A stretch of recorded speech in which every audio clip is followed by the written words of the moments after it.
All right. How you doing tonight? Good afternoon or good night, however you want to put it. It's 7 o'clock here. What is your time there?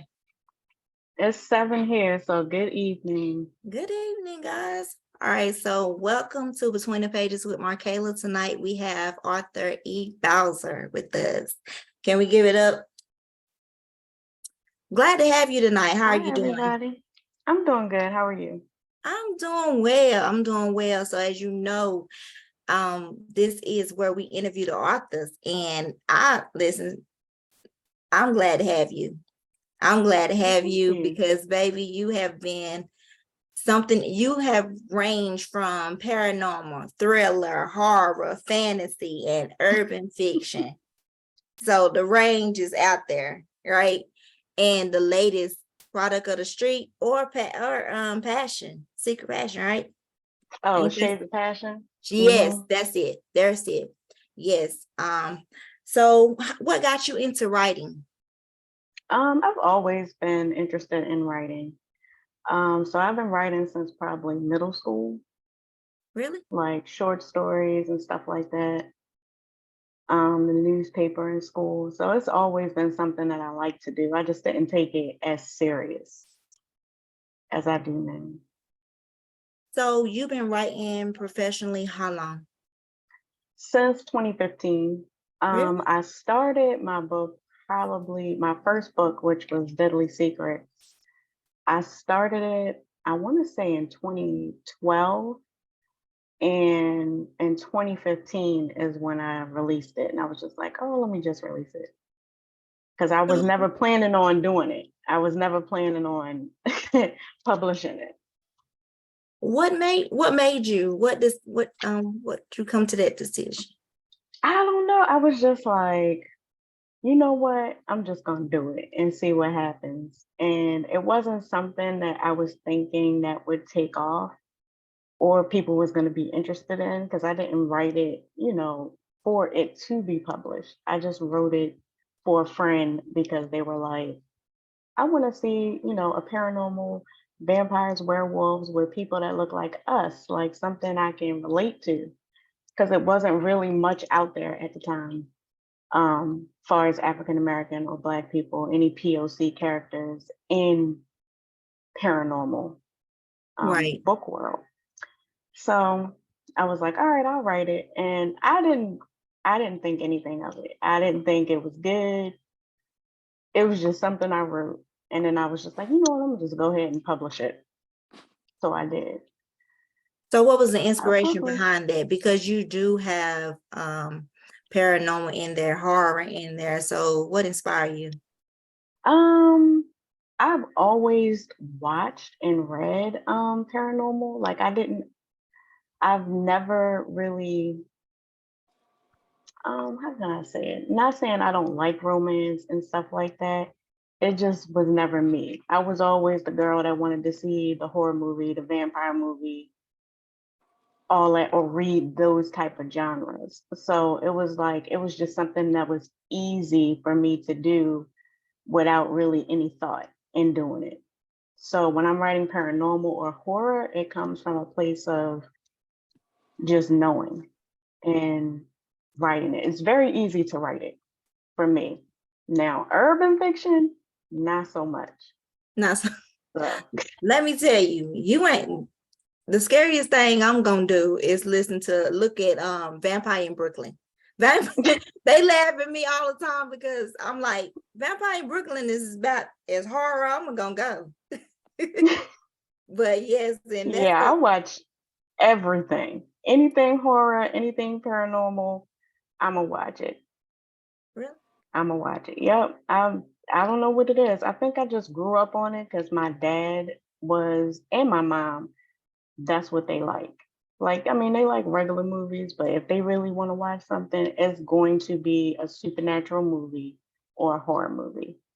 And that's just how I grew up. So it just that came easy for me to write. So how many books have you written today? 32. Wow. 32 books. Yep. Wow. And you started professionally in 2015. 15. Yep. 32 books.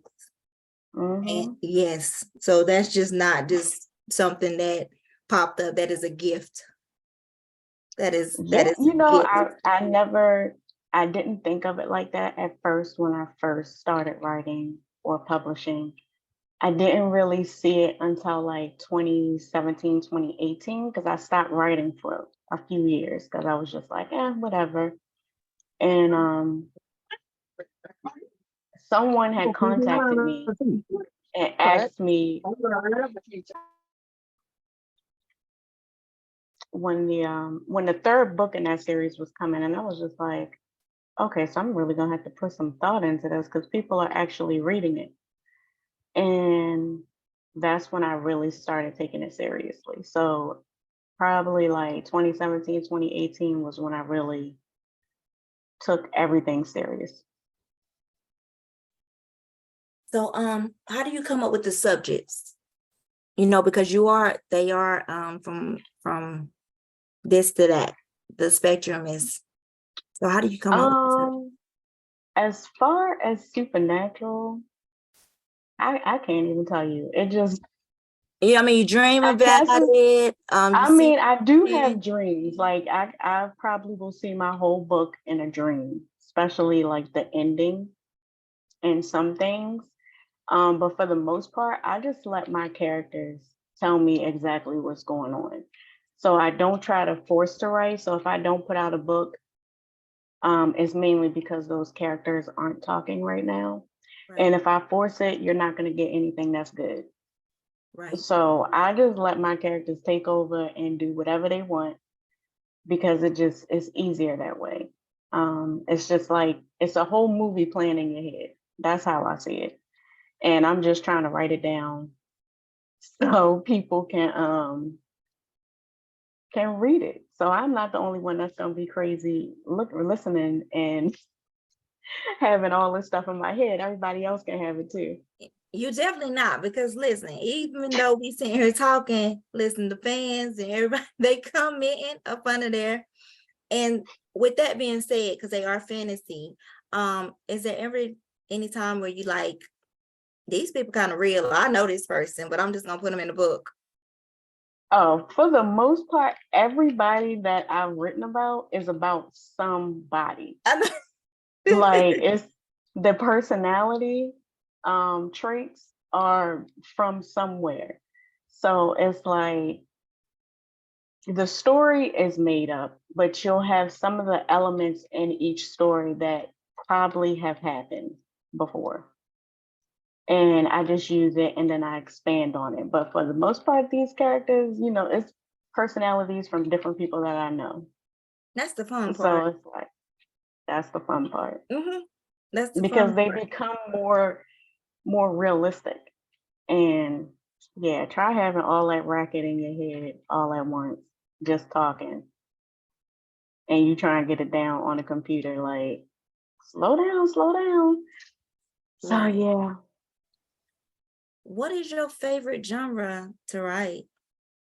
I know we just talked about like urban fiction, but what is your favorite?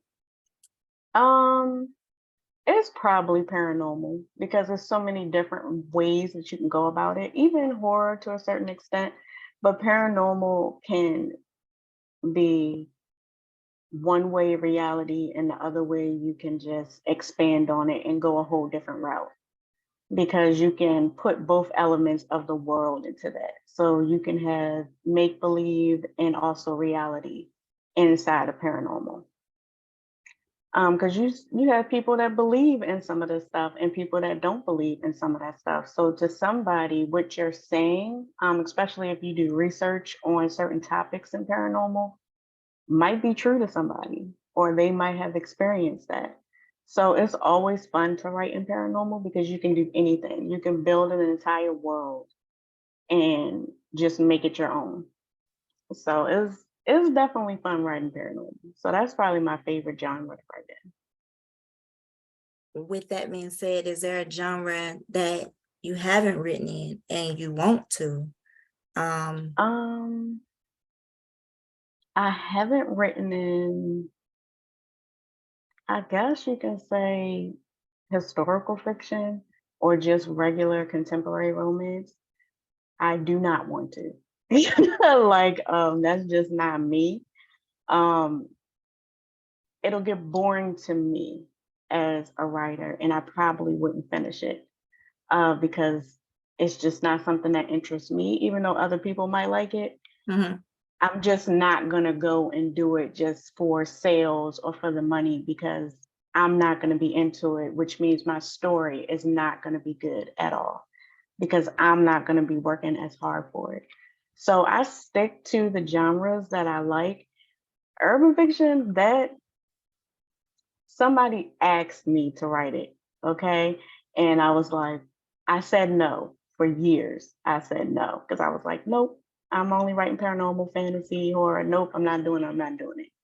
And then I was like, if I do it, I got to do it in a totally different way. It can't be cliche. It can't be like everything else. So I just went like the direction of like urban erotica.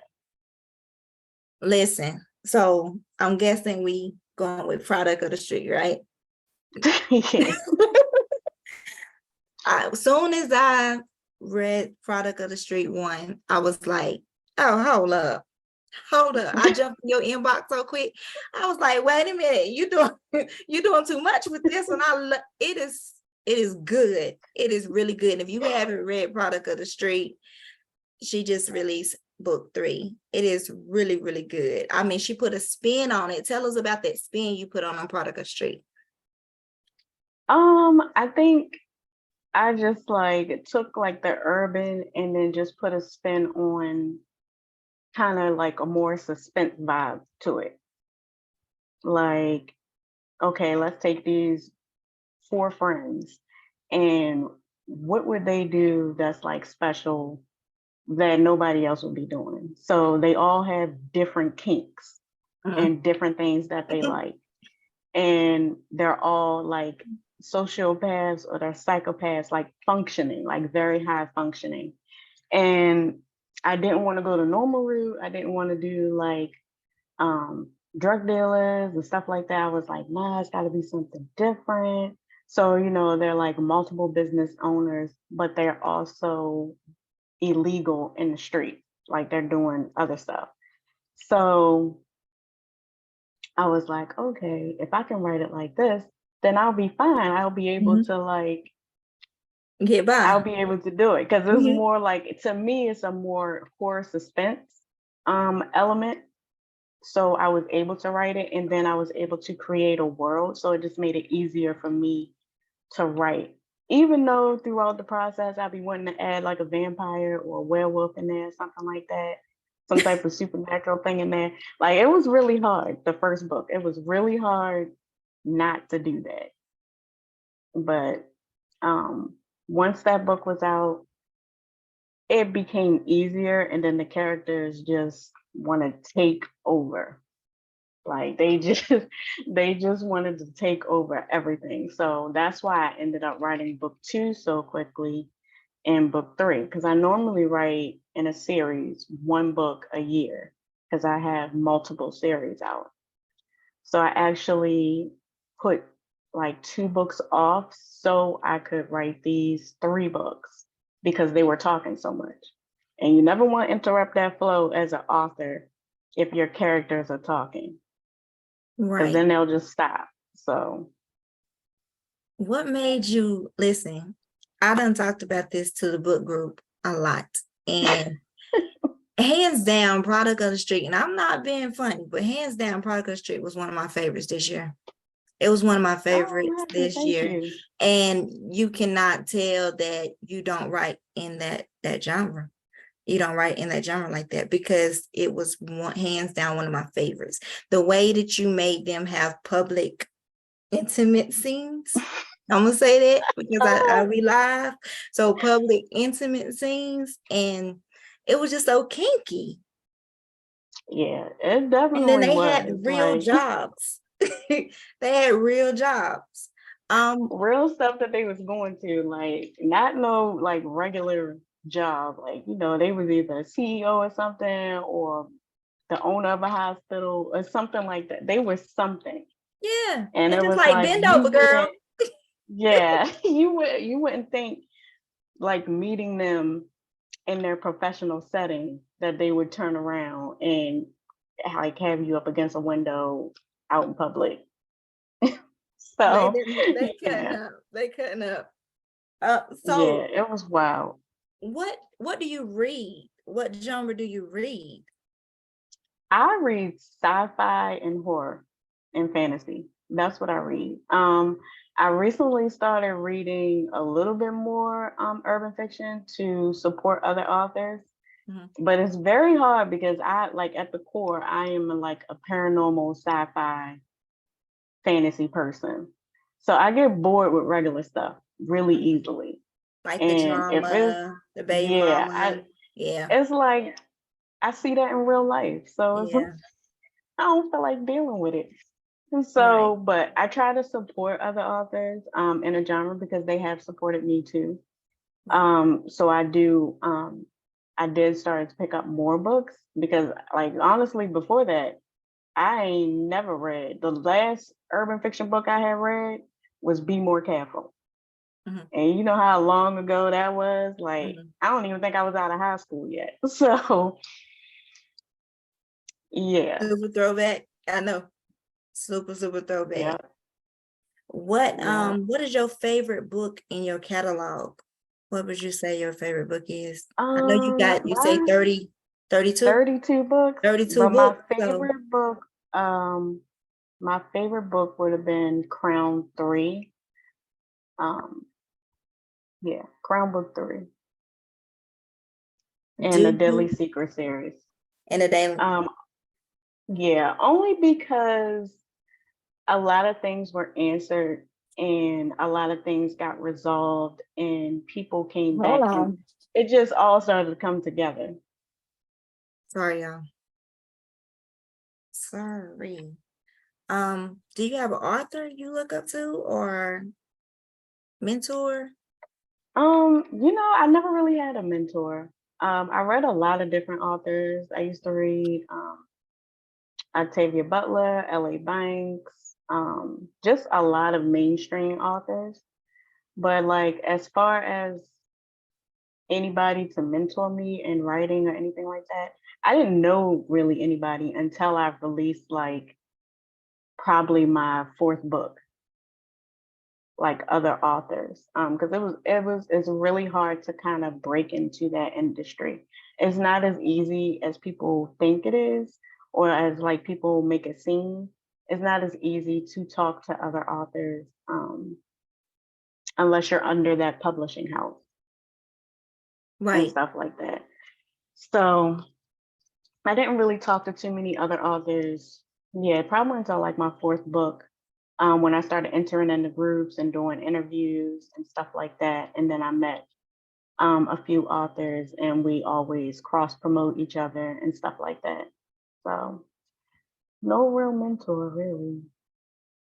All right. So before we had that rude interruption with my phone, I was trying to get it together because this is the part of the interview where we have a game time. We have game Okay, time. So listen, so are you ready? Are you ready for game time? I guess. Listen, so I'm gonna ask you 5 questions. And if you don't know the answer, you can be like, hey, somebody got the answer for me. I need to phone a friend. If you do know the answer, then if they can't help you, we're gonna you know. But if you get it right, then let's see. Let's see what you got for us. Okay, you ready? I'm ready. All right. All right. Now I hope we don't have no crazy stuff going on with my phone again. Because I was trying to get it together for us. All right. So the name of the game is called Who Wrote That Book? We're gonna Oh man, we're gonna start out small. Listen, we're gonna start out small. We got some people on here, they can help you out. Okay. they gonna have to help me They out with got this one. Okay. all right. Goosebumps. Was that R.L. Stein? Yes. Yes. Yes. Yes.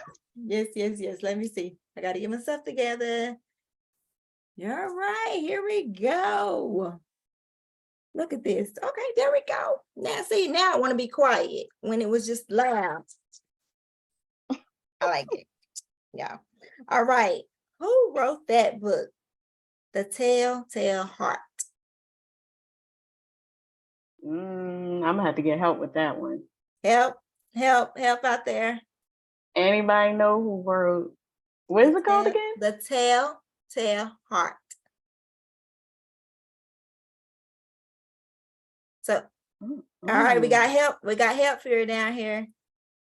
Edgar Allan Poe. All right. We had to phone a friend. All right, here we go. Girl. Next one. I'll make sure I get you your claps. What I'm doing. Right, here we go. Thank you, because I ain't know, girl. I ain't know. Along came a spider.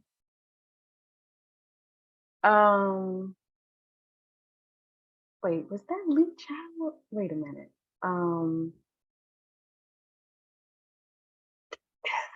Child? Along came a spider. Along came a spider. I know. Oh my God. You're gonna beat yourself up. Okay, we got somebody down here. We need to James Patterson. James Patterson. Let me tell you, with this game, I said, y'all, I need to have some games that is horror, thriller, suspense, because anything else, that's the category. Here we go. Hannibal. Hannibal? Mm-hmm. Hannibal. The fact that I know this daggone movie, I can tell you that. Hannibal. Shoot. Don't nobody say nothing yet. No, don't nobody say nothing, Hannibal.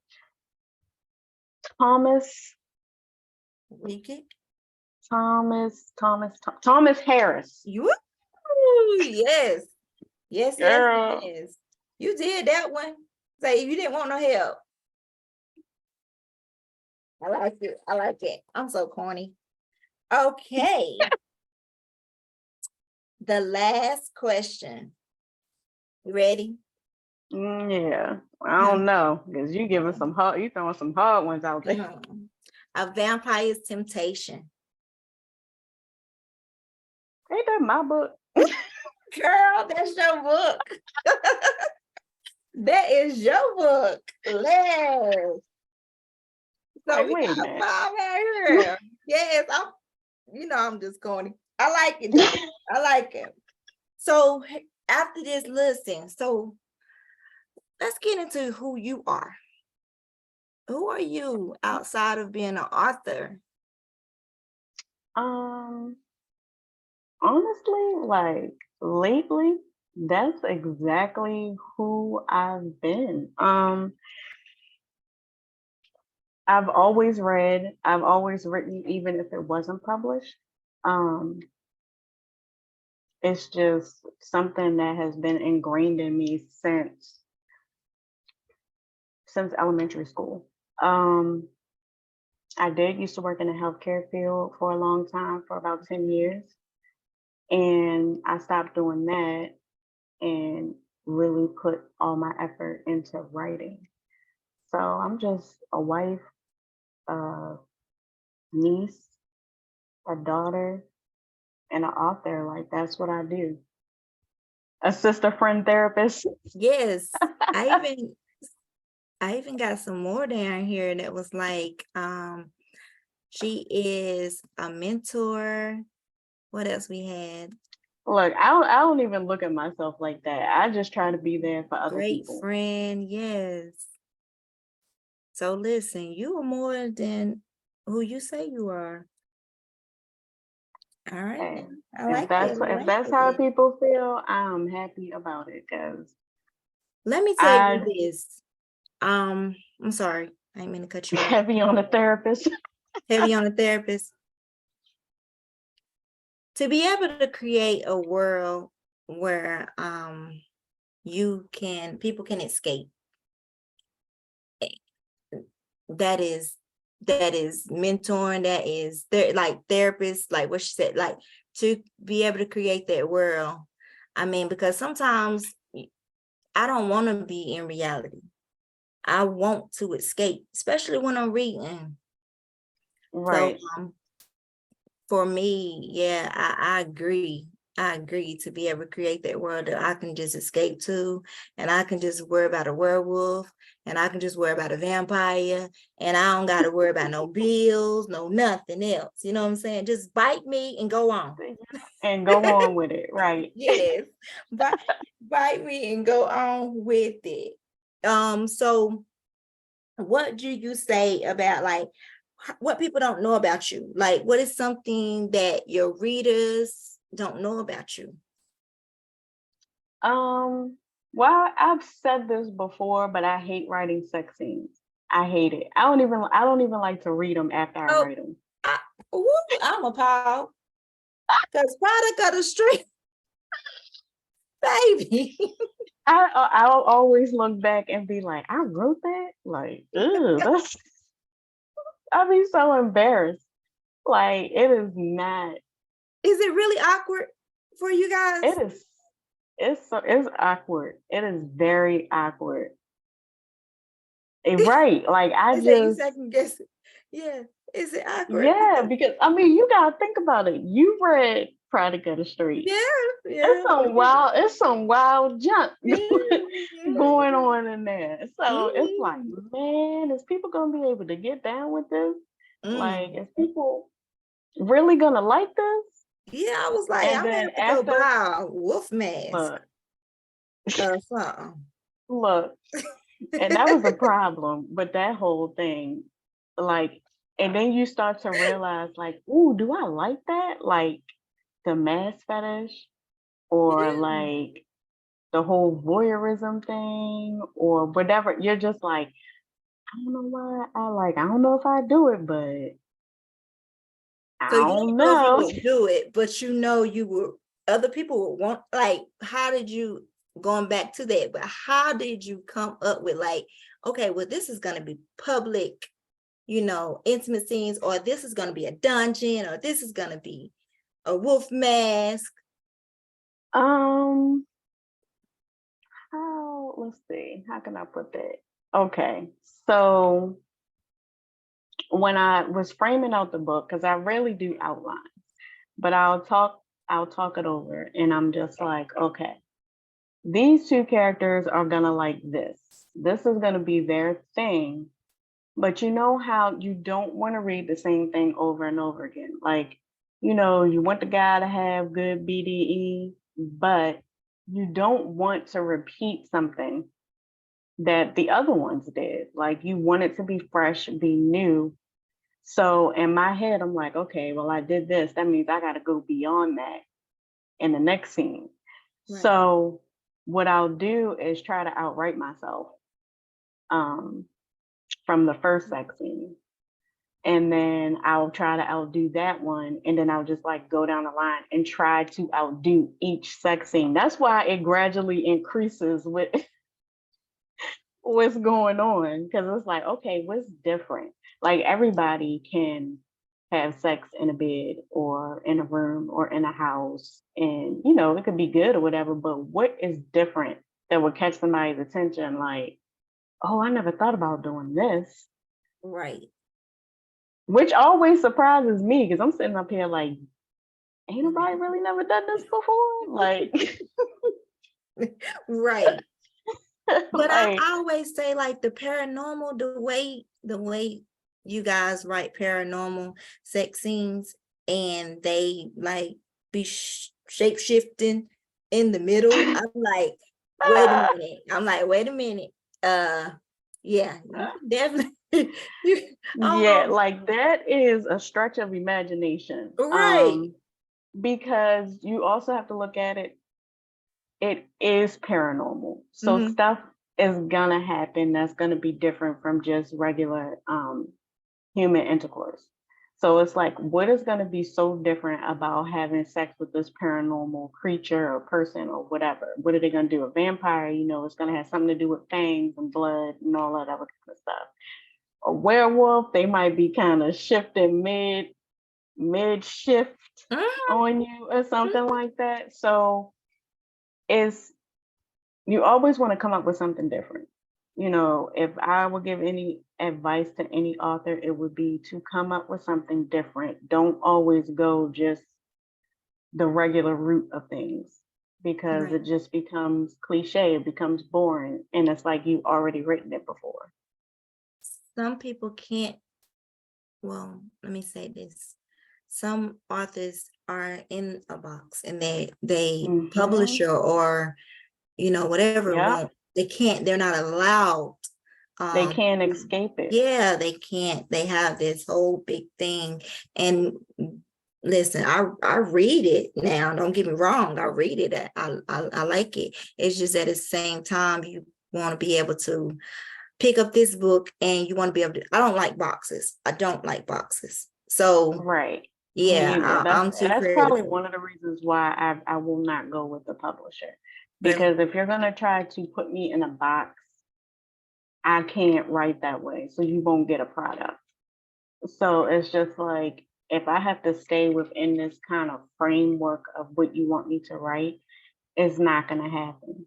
Right. And like it just never, no, I can't do it because they do. It is a system.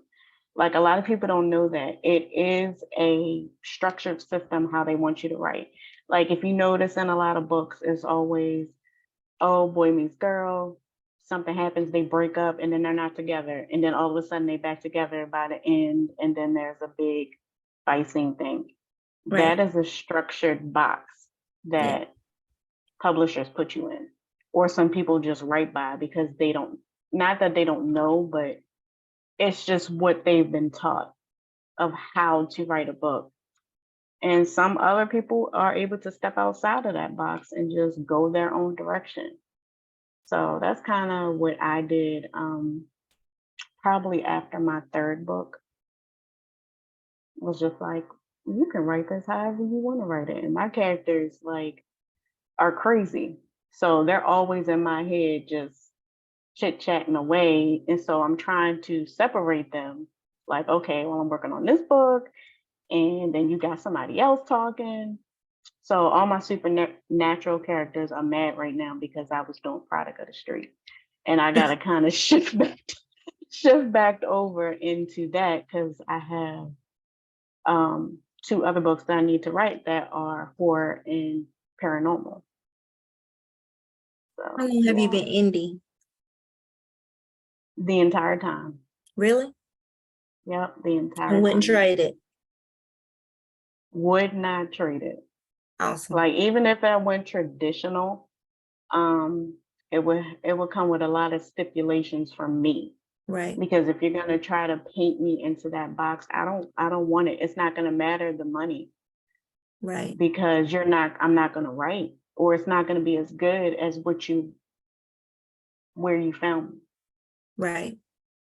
And Right. I think that happens to a lot of people. Like they get burnt out because publishers expect so much, Yeah. and they say that they want this and this only. And they write the books, and then you have some books that were good, but now the readers forgot about the book until somebody brings it up again. I want to write books that people remember, that's just constantly sitting on their mind every single day, where they like, oh, I wonder what this person would have did. Or like, oh, if this supernatural person was real, it should be like this. Like, I want my books to be in people's heads and they can't forget it. That's awesome. That's awesome. And I know we have some people listening that are authors and readers, and that may be up under a publishing company and like is trapped or wants to go indie and feeling like they can't survive out there by themselves. What do you say to that? Um, I feel like you could still be under a publisher and you can still go indie at the same time. You just have to use a different pseudonym. Mhm. And you can see, like, if you're still under your publishing contract while you're writing indie, then you can see how you would do on your own.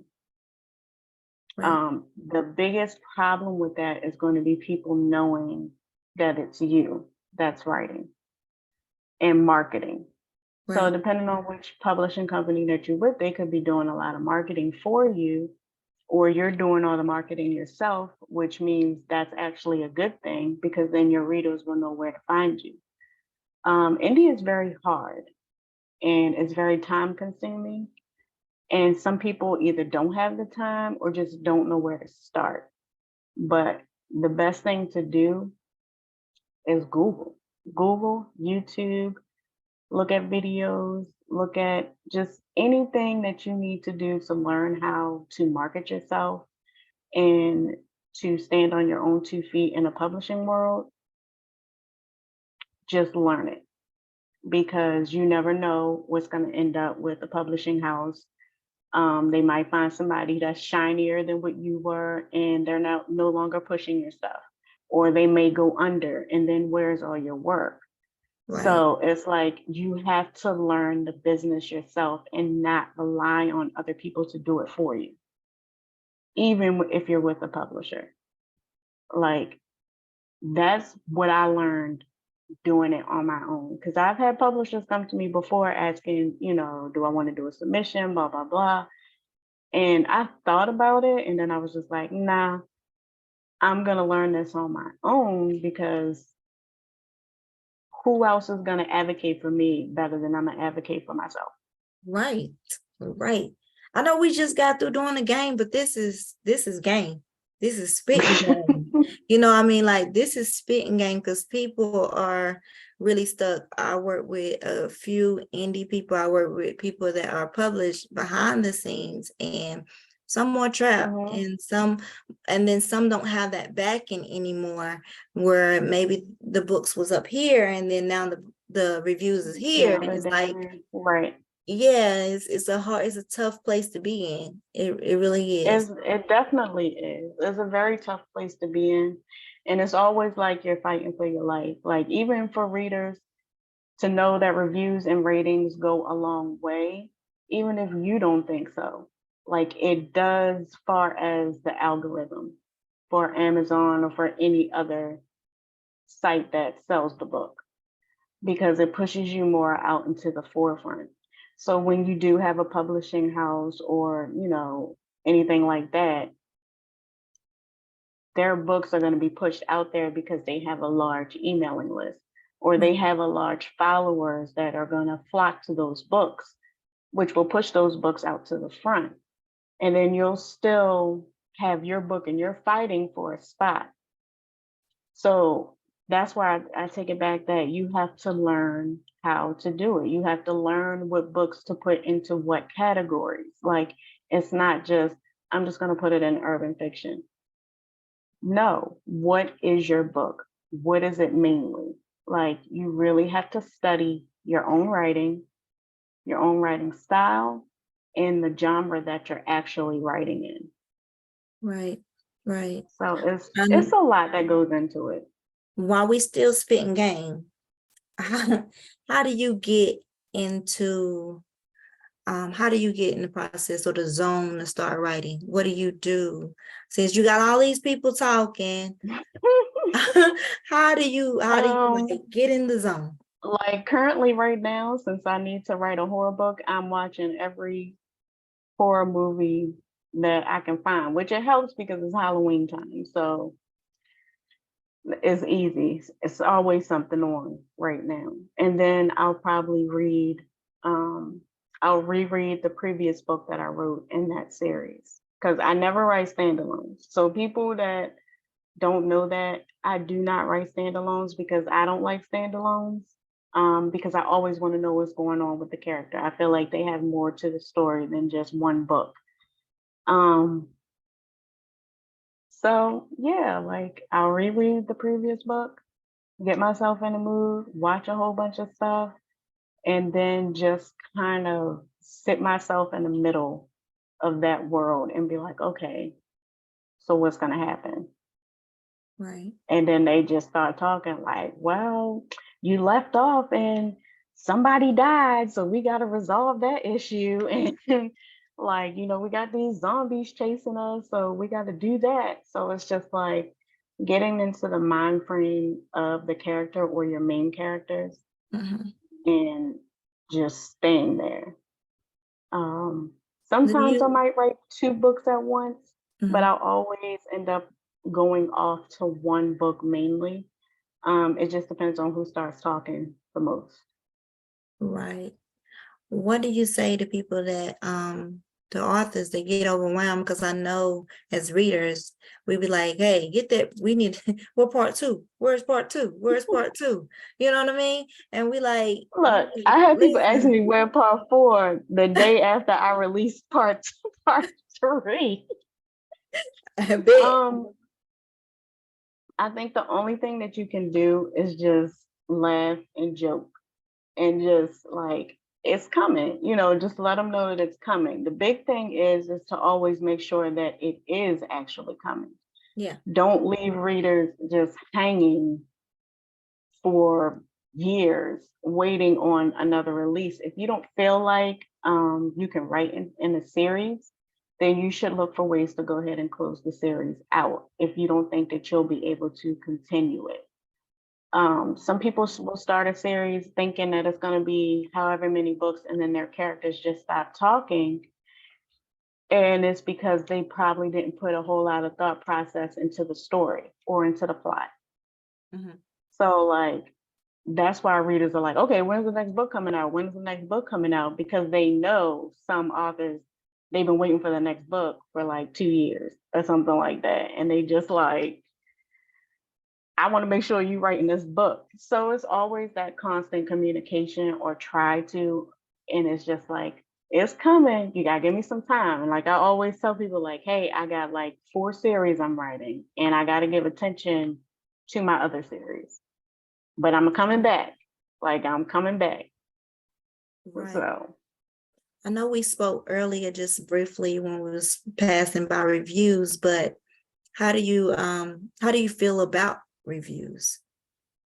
um reviews are fine.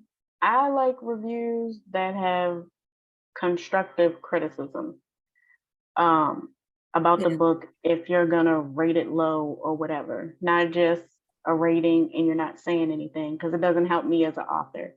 Right. Um, a lot of people do reviews based in their feeling or how they feel the book should go or how they feel a character should have did something else, but you should remember that it's the author's story, and that's just not how they wanted to write the situation.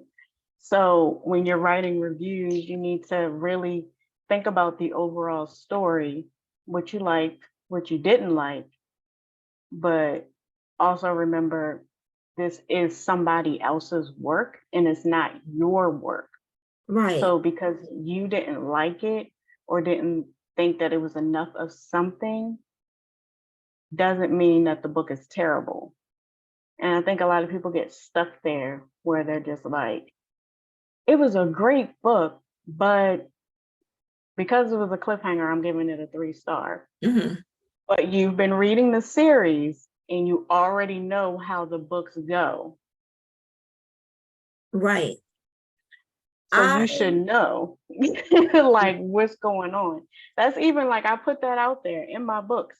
I put a whole letter in my book and told people this series is a book of 5 series. It is not going to be like a regular series. The epilogues are not going to be like how you think they're going to be. They're going to be cliffhangers. You can read or you don't have to read. And it's like people do get upset when something doesn't go their way. And then they end up taking it out in the review, which I don't think they realize really damages the author in a more rating than one system. way. More than one way. It does. Mhm. Going based off the feeling, off your feeling that you thought it should have been something else. Um, but like as far as constructive criticism, like maybe the structure or something was missing, plot holes, stuff like that is what authors really need, because it's like, oh my God, let me go back and read this book. I may need to fill some stuff in, or they didn't realize it, or their editor didn't catch it, and stuff like that. That's what Mhm. authors look for. So if you're giving something a 2 star or 3 star and you then left a like, this is what happened and this is why it's a 2 star for me, it's a good story, but blah blah blah, they're gonna take that 2 star Right. and not be upset about it and just be like, I'm glad they pointed that out. I feel two different ways because I'm gonna tell you why. As a reader, I mean, as an author, I feel like sometimes authors want the reader to I know they need to have constructive criticism, right? You want Mm-hmm. constructive criticism back. And like I'm glad you pointed out because they do readers do leave a review in their emotion, like however they feel about the book. And they can be like, the girl was too young, or, just something Yeah. crazy, or, she was too naive. And it was meant for her to be naive. Right. And I'm like, Yeah. yeah. But the thing is, to me, sometimes I'll be like, okay, guys, I tell the people I work with, I'll be like, listen, y'all want them to be critics and they're not. They simply just Mm-hmm. read the book. If you just understand that they just read the book and they just like, Yep. no, I don't like that he was a drug dealer, or no, I don't like that she was too naive, or nope, she was a crazy ex. And then that's just how they saw it. They didn't, I was like, you expecting them to be a critic and they're not. Mm-hmm. They just simply reading it for either entertainment, whatever, but just reading it to say, oh, this story is not good. You better get your beta reader then. You better get a test reader then. Because you know what I mean? Because Mm-hmm. you wanting the readers, all the readers to be like that. And some of them just not. And people are cruel. Some of them are just readers. Yeah. They're reading. Some of them are, a lot of people are readers that are trying to meet their goal by the end of the year. Some people are just reading, they're just like, well, I didn't like this, or I didn't like this part. This is what I'm giving it. And then you have other readers that are like really into the story, Mhm. or like are really reading the story to try and figure out what's going on and all the other kind of stuff. And they're really digging into every line of the story. And I think we look at it like that because we are authors. Mhm. So we know that we're writing each line is going to be meant for something else. It's not just something random.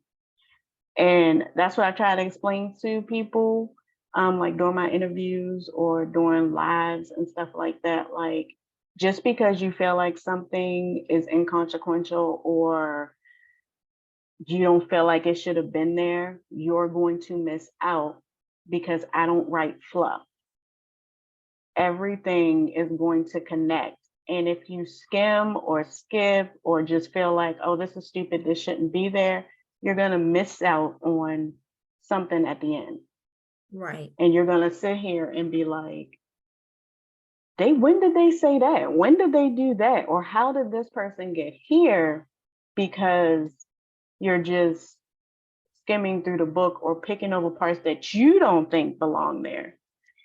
So, like when you're reading, like my books, when you're reading, just know that every little teeny detail is key. I'm Mhm. not just writing to be writing. And I feel like a lot of people or authors, they do just be writing, and they might just have like a regular old plot line going and it's whatever. And it's just a quick, easy read. And people expect that out of everybody else. Right.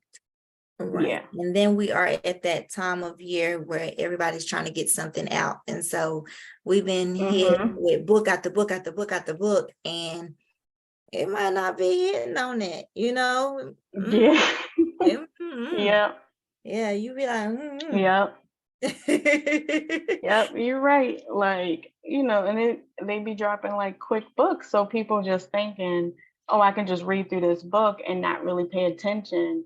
And then later on be like, hold on, wait a minute. Yeah. When did you say that? When did you talk about this person? I don't remember this person, but that person was brought up in book one. Yeah. You Yeah. know, like, and Yeah. that's fine. Like, I'd rather for somebody to come and ask me. That's why I always put my information in the book or be like, join the group because ask your questions. I guarantee you somebody in the group is going to have the answer that you're looking for.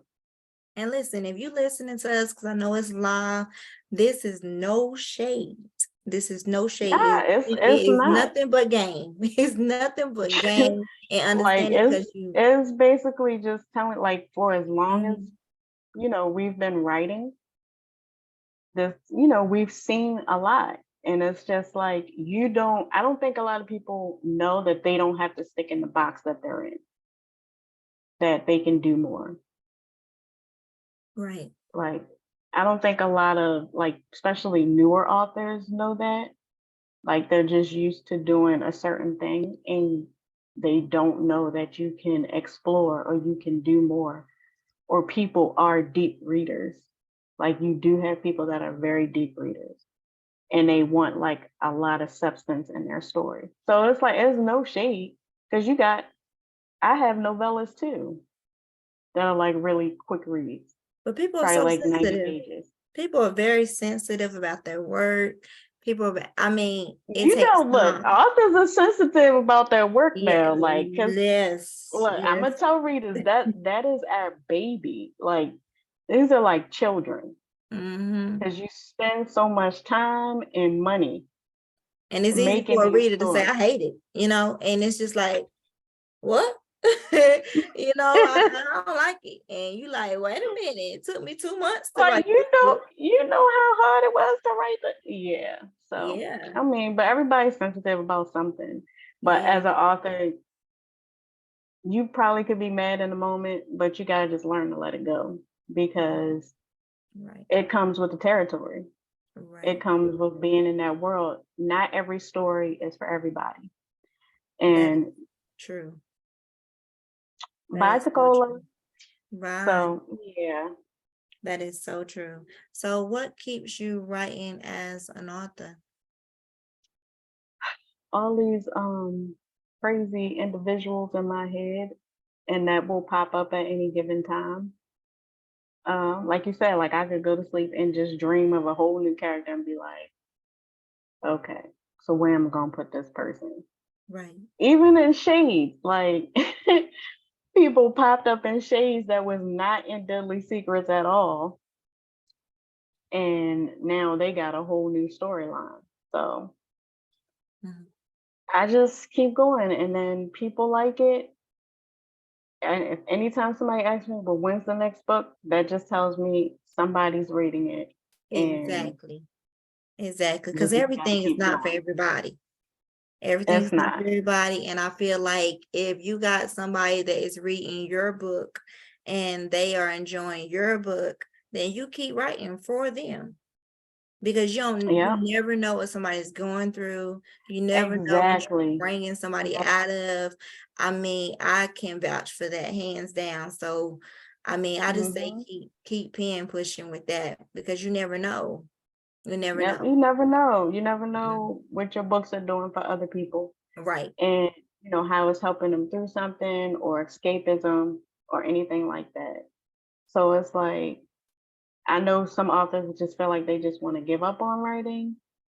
If you love it, don't give up. Yeah. Just keep writing because there's somebody out there that loves your stories. There's somebody out there that's waiting for you to drop that next book.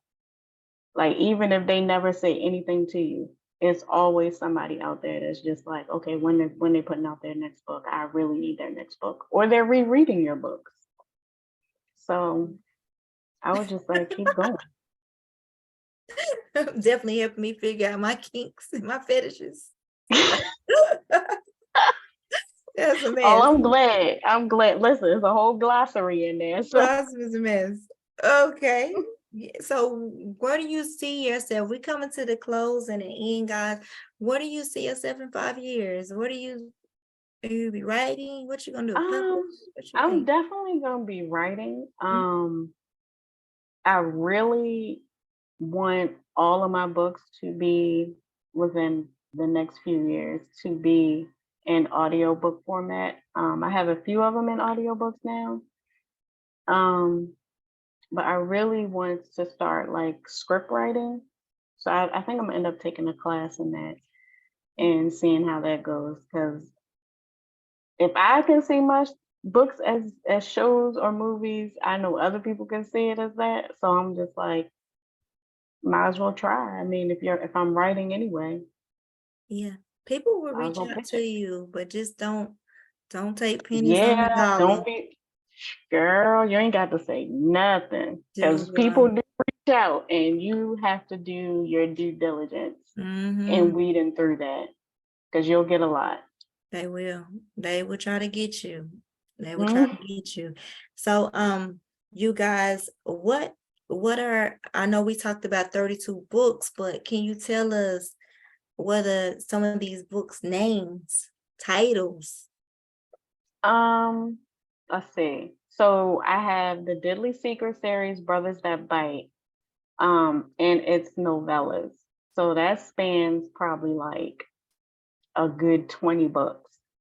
And then you have Deadly Secrets Crown series, which is just another part of the Brothers That Bite. It's just moving on with the story. And it's 3 books in that series. And So we said like, brothers that bite, right? mm-hmm. Mm. Is Yeah. they So it's biting? 3 books in that series, and then like two, like four, 2 full stories in that Mm-hmm. series too, which was one of them was Shades. So like Shades is a part of Deadly Secrets.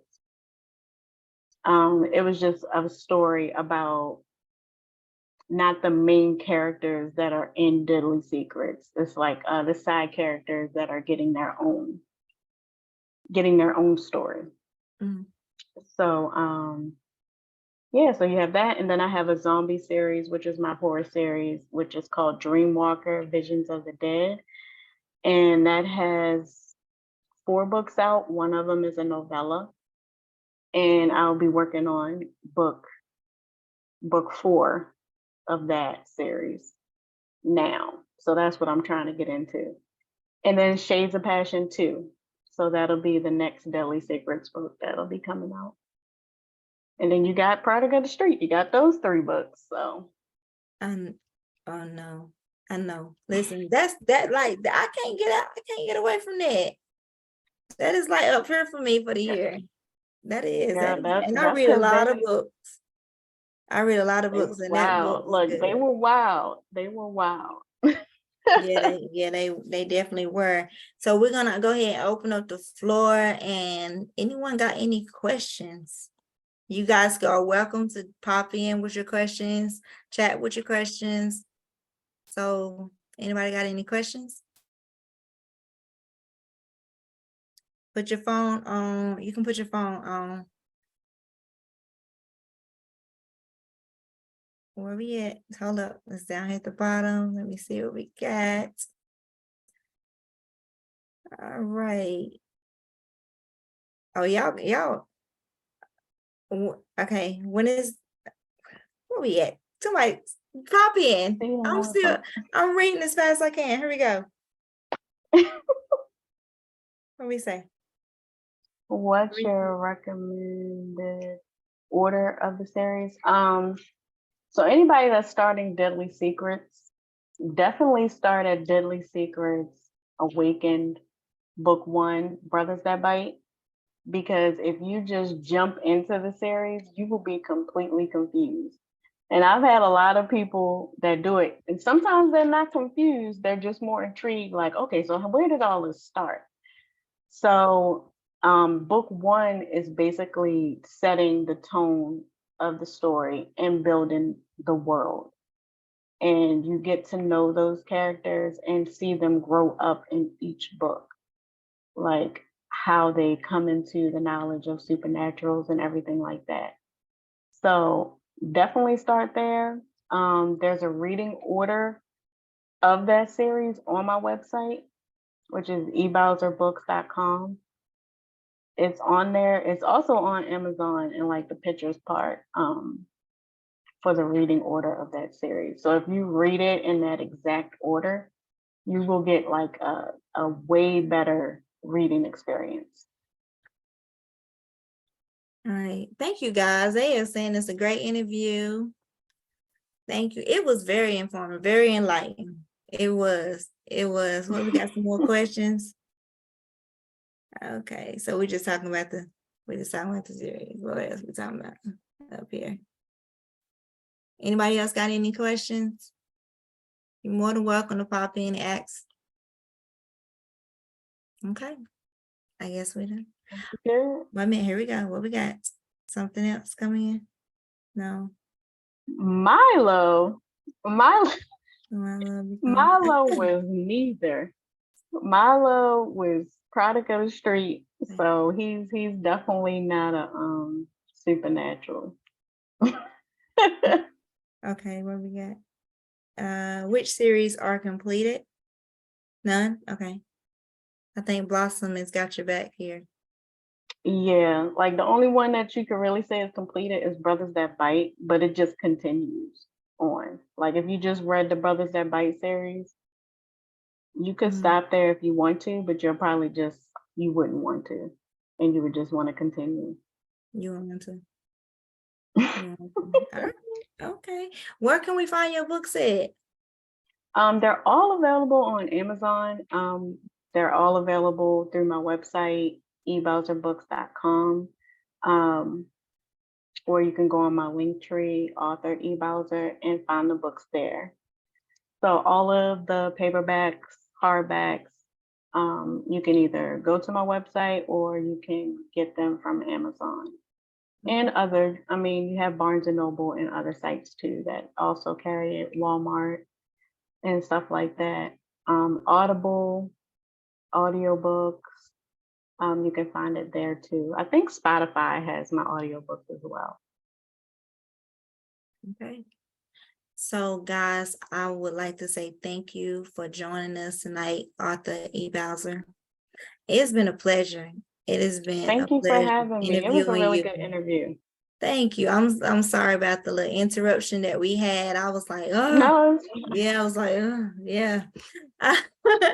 Such a perfectionist and want everything to go perfect. I'd be like, oh. But I thank you. Thank you for coming. Thank you for the fans and the readers for popping in. Thank you, everybody, for coming. Yes, and joining us on Between the Pages. So we will see you next time, guys. See you guys next week. Thank you to my team. You guys work behind the scenes with me nonstop. So thank you so much. And you guys have a good night. Good night. Thank you, everybody. Bye.